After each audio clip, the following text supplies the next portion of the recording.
All right, and without further ado, we welcome Christine Schutt.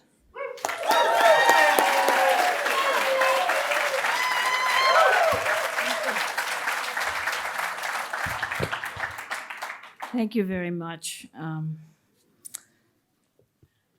It's going to take me a bit to get settled and sorted here.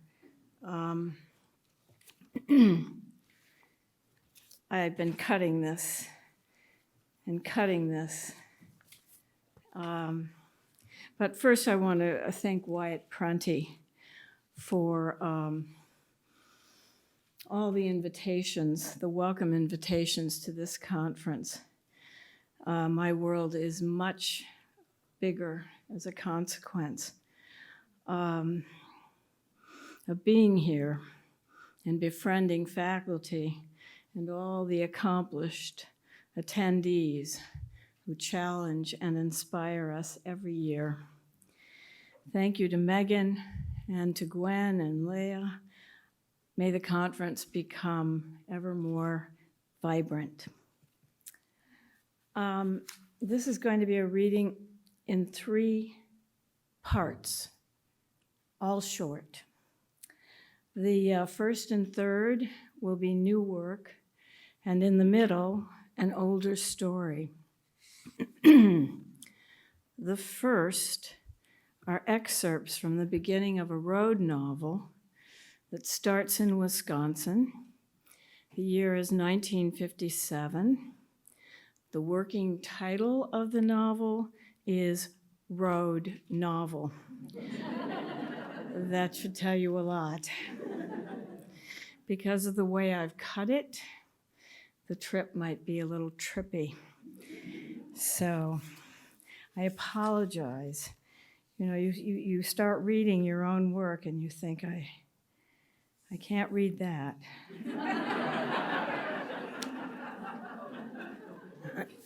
So, here it goes from the road novel. This is from the beginning. Theirs was a marriage often acted out on the front lawn, as now, for instance, with Ray leading the blindfolded Lorna to his newest surprise. "Which way am I going, Ray?" she asked, and he stopped her short so she would see the whole of his surprise when he pulled on the loose knot and the scarf fell away. "Oh," was all Lorna could say when she saw it, a station wagon long as a hearse with a rust-red roof and tan flanks and the apt name Caballero in chrome above the fender. The car was as close to a covered wagon as he could get. He said he watched her kick a tire, half-hearted, disdainful, a little both, but walking slowly around the car, opening the passenger door, leaning in. She slid over to the driver's side and seized the steering wheel, gestured for the car keys. She asked for the scarf Ray had used as a blindfold, and she put it on, found her sunglasses in her shorts pocket and put them on too. She was about to shift into reverse when she changed her mind and plowed forward into the playhouse and knocked it over with such force as to move the heavy sandbox on the other side of it. "What the heck?" Ray swayed a little but made no move to see the damage before Lorna swung out of the car, and he said, "You just like the station wagon, I take it." "The problem with your surprises, Ray, they're no surprise." Ray saw his stepdaughter on the second floor sun porch. Nuala, what was she thinking? "Hey," he said to her. "Are we still going to Montana?" she asked. They went to Montana in the same car, or one like it, and Ray's daughters, Claire and Edith, called Edie, came along. Claire was not quite 13, but Edie and Nuala were the same age, 9, and should have been compatible. The first thing Nuala said to Edie was, "See that tree over there? It's dying."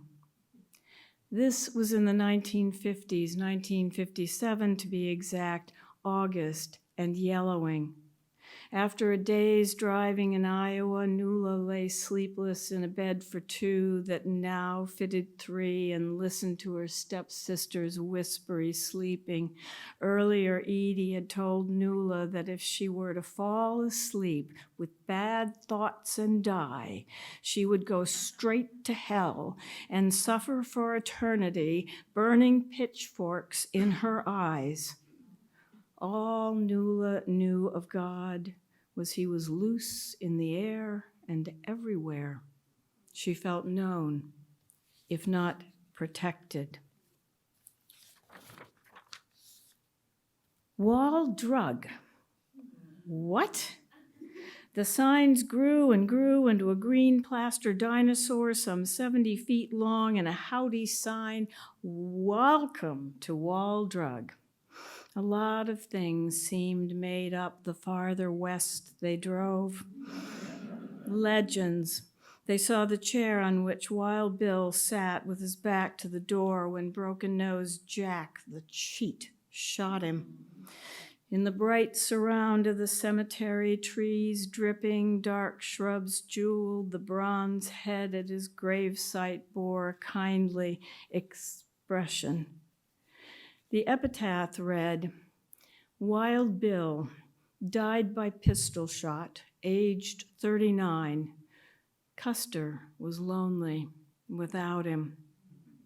They saw the monumental men with nostrils big enough to slide down, and the chewed-up mountain that was Crazy Horse in the making. The Indian chief looked angry. "For good reason," Lorna said. Claire read out the names of ghost towns and railroad towns and towns named after mines no more: Tigerville, Teddy Bear, Patola, Pedro.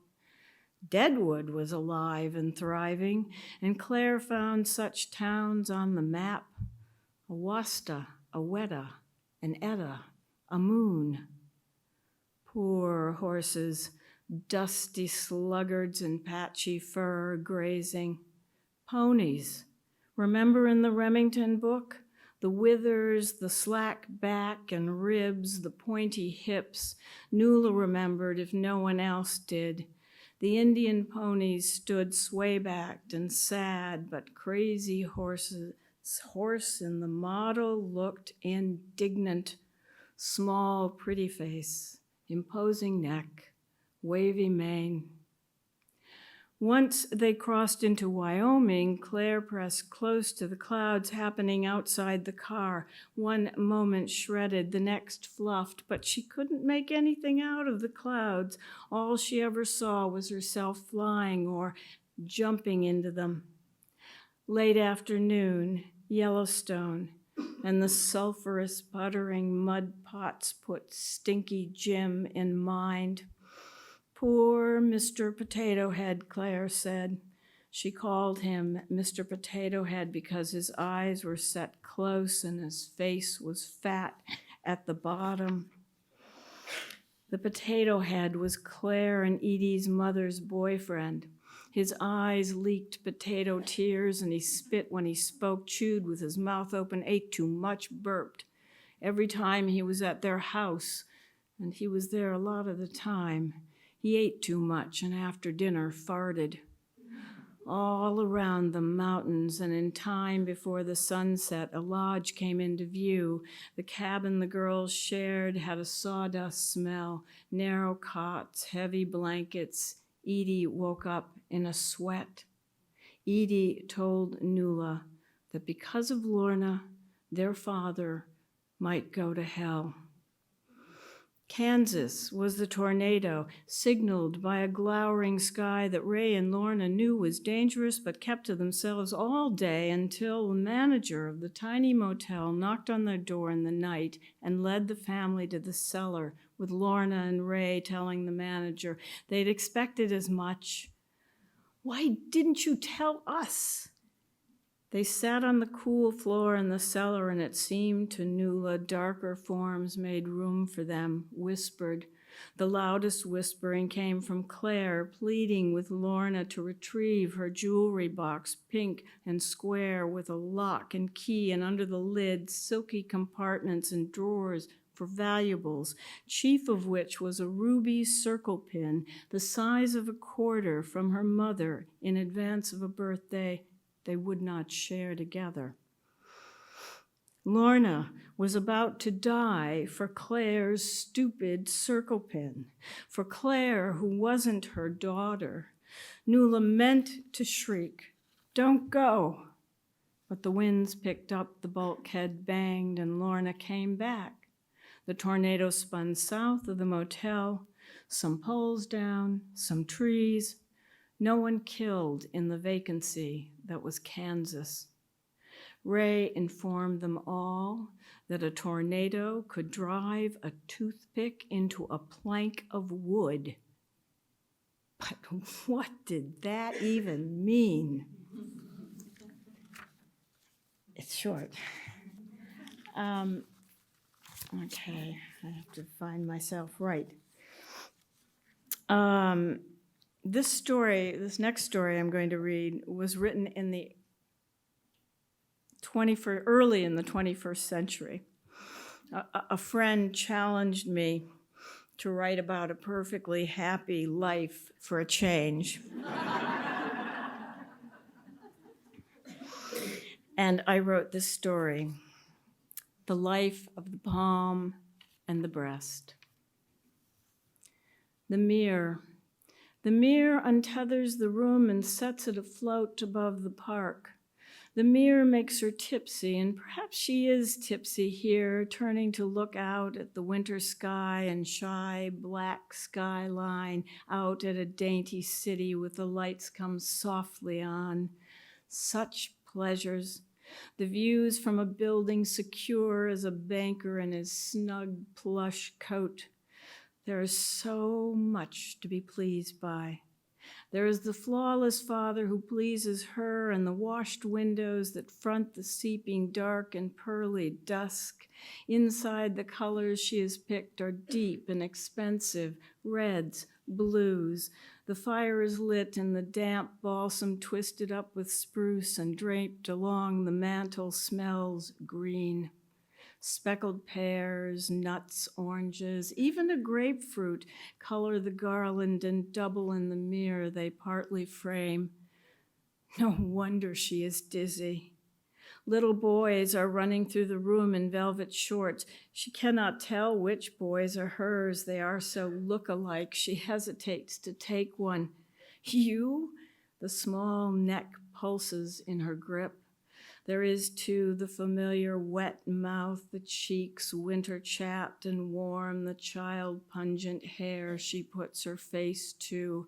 The little boys at night in bed, they smell of soap and sheets. The sheets are washed in, but in the morning, salty. Spring. The guests have gone and the children are asleep, and the au pair is drying the dishes when she invites the flawless father, the same she calls by many other names, and all of them endearing. She invites the flawless man for a walk outside, just up and down a few of her favorite blocks under the fringe of pear trees. The street lights make a lace of their blossoms.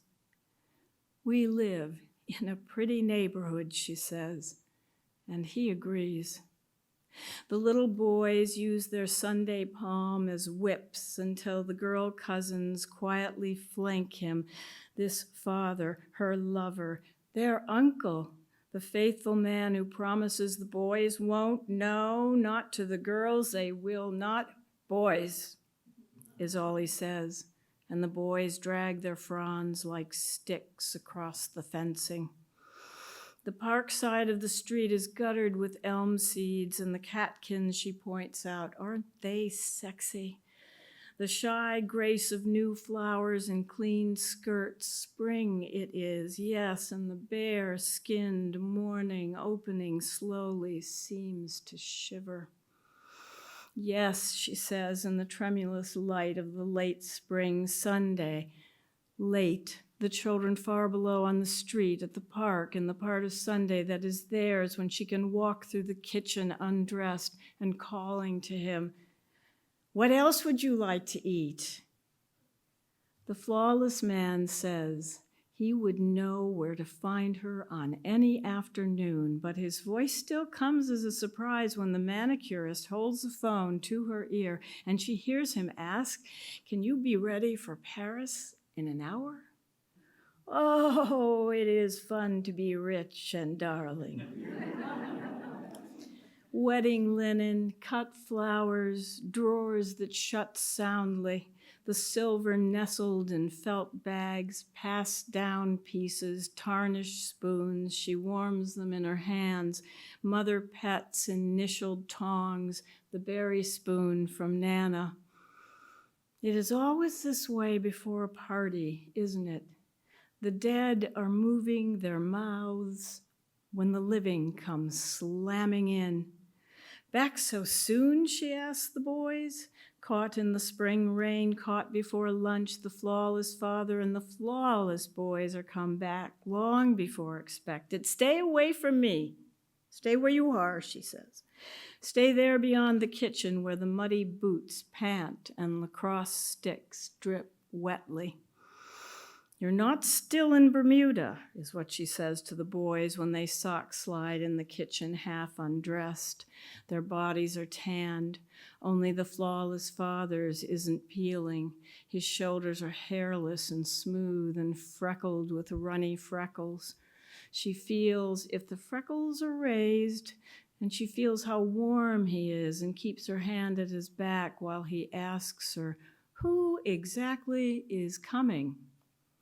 "Pansy, Daphne, Lily, Georgia. The young women friends, yes, he likes them. He likes all women, really, but these washed wands in small clothes especially. They are all legs and arms and don't stand still to talk, but rock on their hips and gesture. Sorry. They are late, but they are eager. Even if they swing in on crutches with their own young husbands just behind, the young women are jaunty. She watches from across the room how the young women surprise themselves with what they say to him. First lilac, everywhere. Smell. Summer. "Whatever you want," he says. "I'm painting." The ceremonies are over. It is summer and he is painting. Hatless, shirtless, he is on the ladder rolling paint on the mildewed cottage ceiling. Paint catches in his hair and in the hair on his arms and in the saddle of his back. He is paint flecked with a color called French white. He is pollinated, a flower, dusted. Look at him.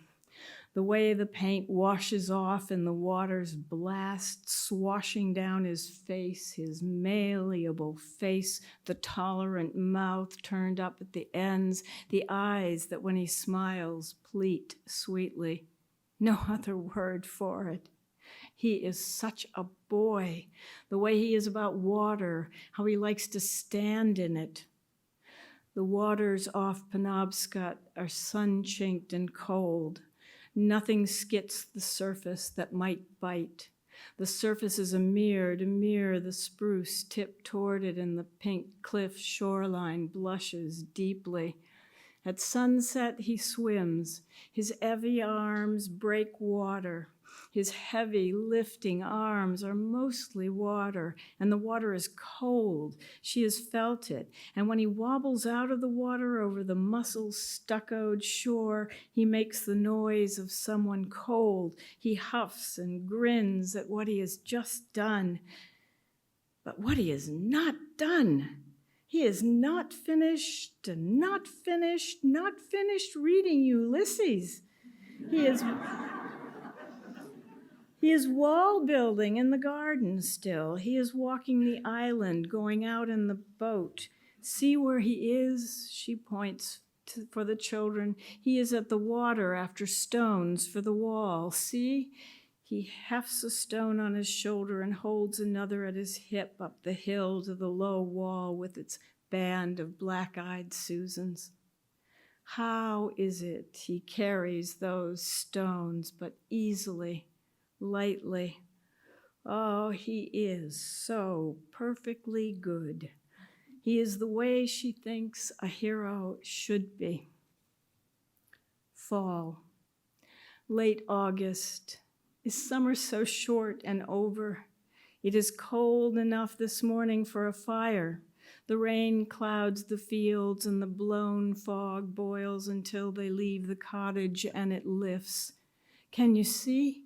She asks. The barrens have begun to redden and the goldenrod wags gold. Oh, snatch past reds that in passing smear. Shut your eyes on the sumac.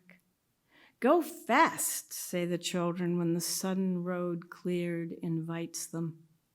The flawless man's hands and his arms and the hair on his arms. She takes pleasure in the sight of his arms when he is driving them back to the onrush of the city. September, October, November, binders, apples, pencils, socks. So fast and already they are home, home, where an unexpected face she wears streaks past familiar mirrors and dismays her. Although he says such things, oh, it embarrasses her what the flawless man says, and she wants to believe him. She does believe him. Of equable temperament, generous, upright, faithful, kind, the flawless father, lover, friend is all of these, and his hands turned outward are cupped for her.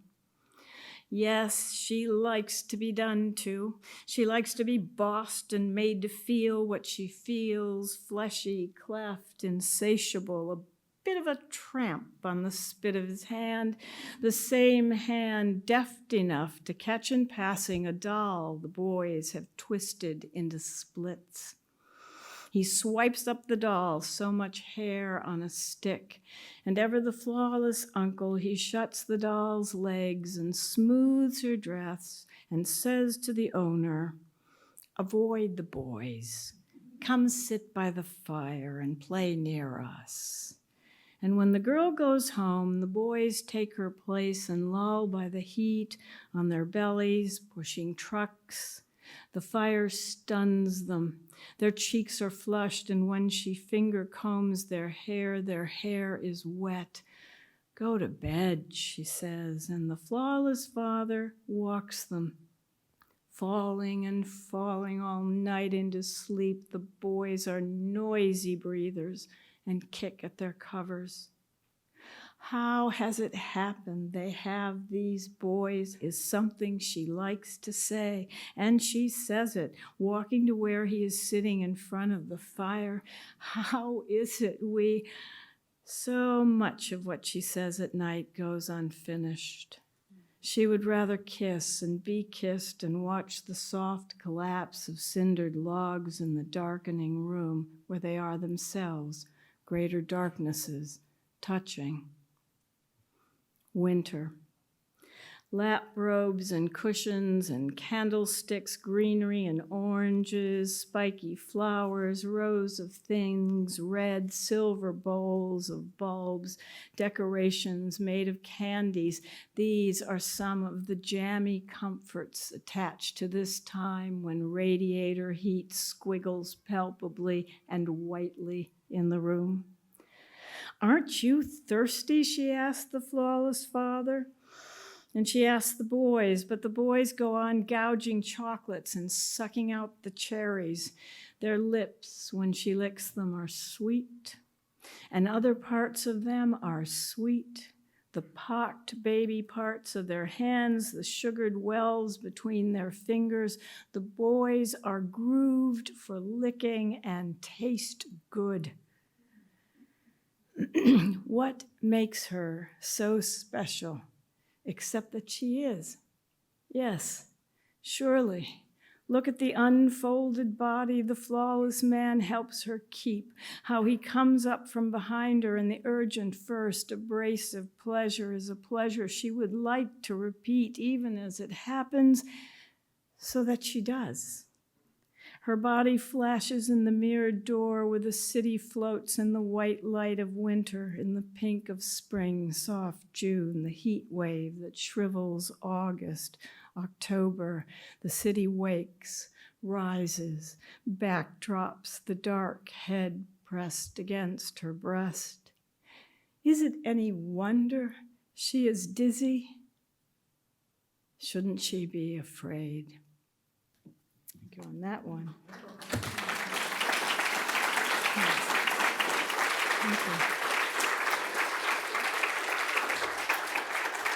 Thank you. Thank you.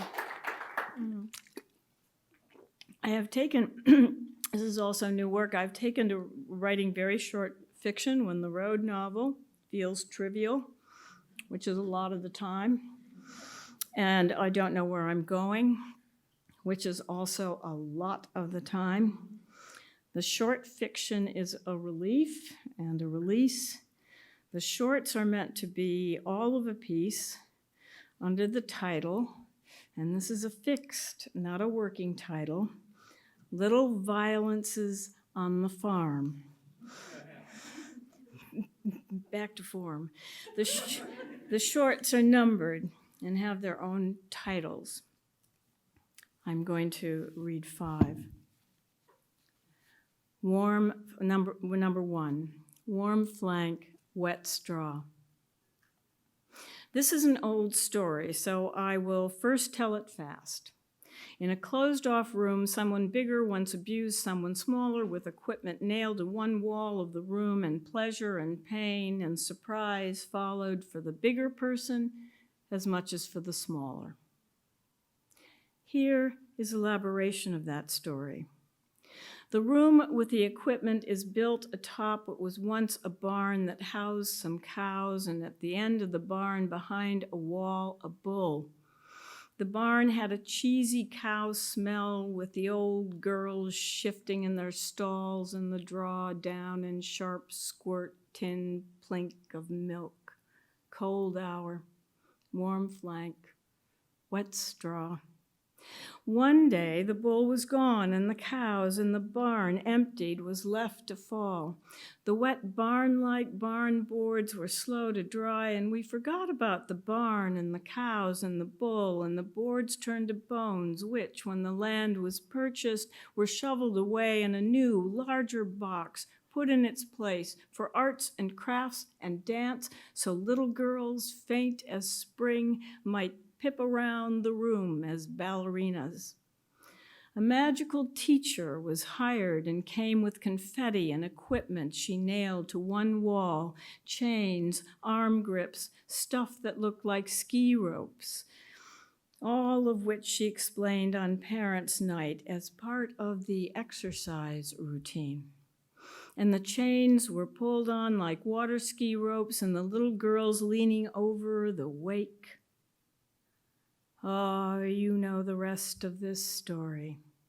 The seduction of the little girls who grew to like being bound and yanked by straps and chains. They liked being strapped to the wall, which is how the teacher left them before she spirited herself away. This version of the old story is tired but true. When found, the girls cried to be bound up again. 2, pecking at the air. On the one afternoon in summer that the little girl cousins could play together, their older boy cousins locked them in the kennel where the St. Bernards had lived. The kennel was playhouse size but empty, penitential, barred windows, metal gate, cement floor. The girls screamed after the boys, and when the boys didn't answer, they screamed for help from the big house, but nobody heard them. The uncles had locked themselves in the dining room to carve up Bumpa's company, while the aunts waxed bromidic in the butler's pantry, drinking rum and tonic, saying they would not see his like again. R.E. in sailing white, slicing the Sunday roast and poking R.E. Jr. with a fork.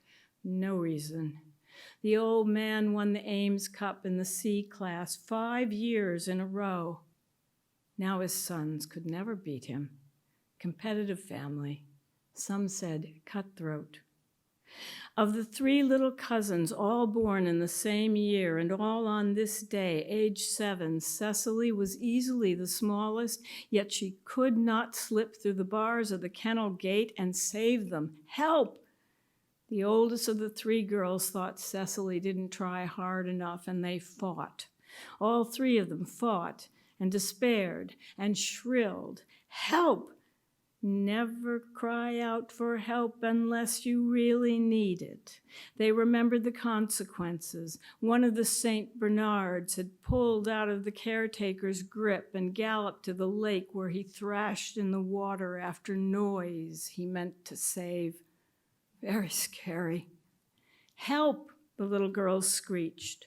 But the boys had forgotten all about those whiny sisters and did not hear them, or if they did, they went about their experiments, whapping roses with sticks to see the blooms collapse. Who was there alive now to care what they did? Their grandfather was dead, so the boys might rove fearless and scare his prize ducks, the wattled Muscovies that made good eating.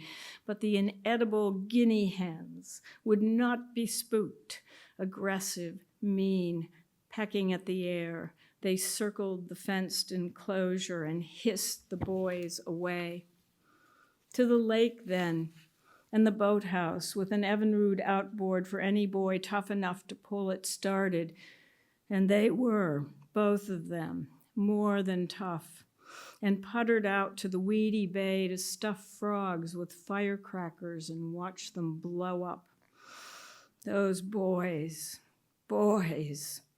R.E., too, and George Gilbert, Cecily's older brother, agreed on what was neatest were the tossed amphibians splayed mid-air, throats lumping before their pearly bellies burst.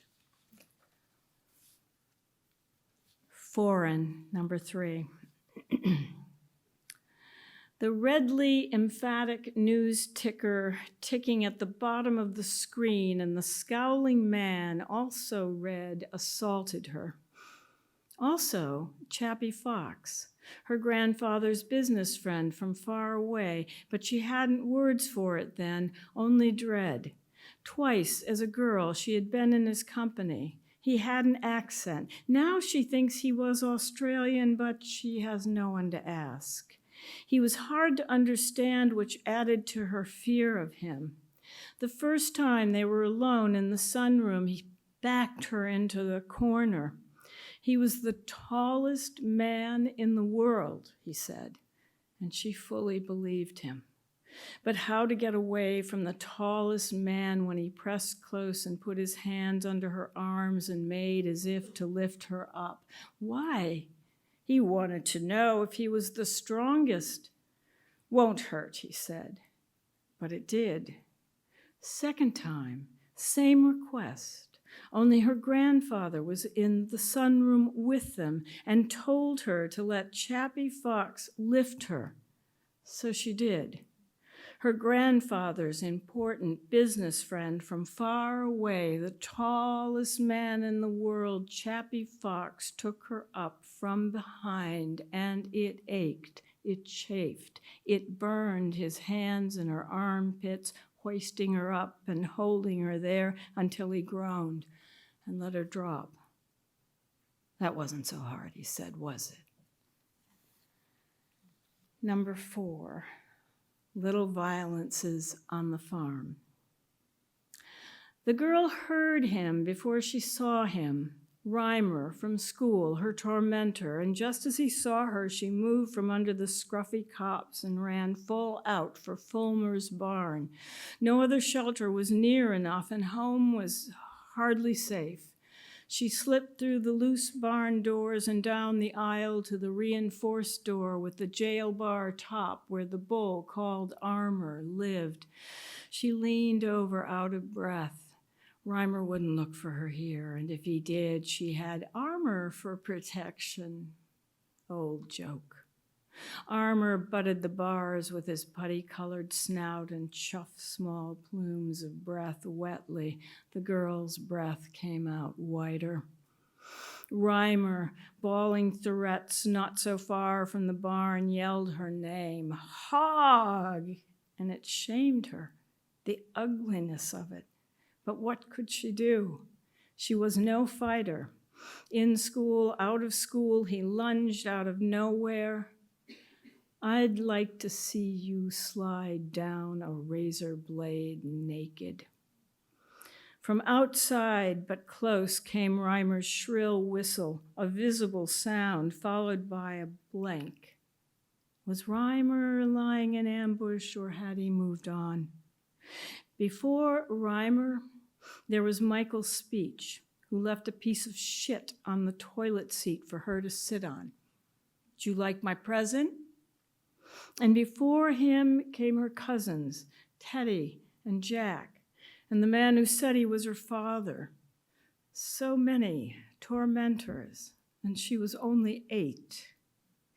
A terrible quiet followed before the bull did something loud enough, and she ran out of the barn and alongside the bent stalks of cow corn past the hairy pigs, their coarse skins scrotally dark.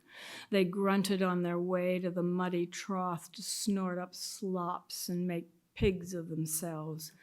They looked slimy and shiny in the light, weirdly metallic. She ran to the end of the farmer's field, up past the rise, past the empty farmhouse, and down the slope to home, where the light inside was a different color, more blood in it. But before she went in, she stood at the edge of the road, buckled with frost heaves, and felt large trucks shake past. Where were they coming from? And where were they going, so swiftly escaping the little violences on the farm? 5, a prize. Pecker was a prize from the shooting gallery at the traveling fun fair, a batshit rooster that roosted in the apple tree in our yard. Pecker had the look of the just saved, and his neck-wrung feathers, sparse, spiked, seeming wet, suited the bird's mean disposition. He was hardly a prize, more likely a giveaway at the bucketball stall before the carnival folk moved on. Someone must have taken the rooster for a hen and expected fresh eggs when the rooster wasn't even good at rooster things. He crowed at night and woke our mother, woke us too. "Wait for the sun, you pecker." If only he were good eating, our father said, but pecker would have tasted foul. Our father, the joker, said pecker was good for a laugh. That pecker. His comb looked chawed and his red eyes mad, tried across the yard, our backyard, and he would flap down and scuttle after and peck at our legs and our feet, and it hurt. He picked our little sister's laces loose and made her cry. Whatever happened to that pecker? So many figures from girlhood disappeared. All the outdoor cats that left the house and never came back, their lives cut short by what? Dogs or cars or those mean boys on their bikes.